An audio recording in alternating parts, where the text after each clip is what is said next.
If you're a freelancer with clients around the world, you need to know the fastest way to get paid straight into your bank account. No more headaches, just simple steps. Here's how to send money from Payoneer to your international bank account, step by step.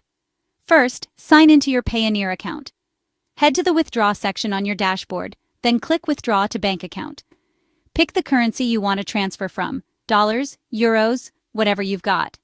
Now select your recipient bank account from the list.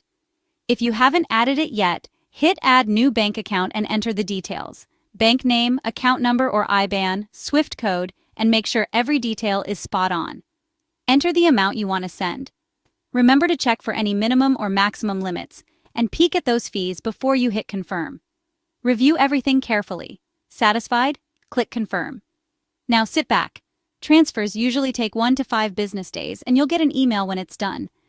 And that's it. Money sent, stress-free.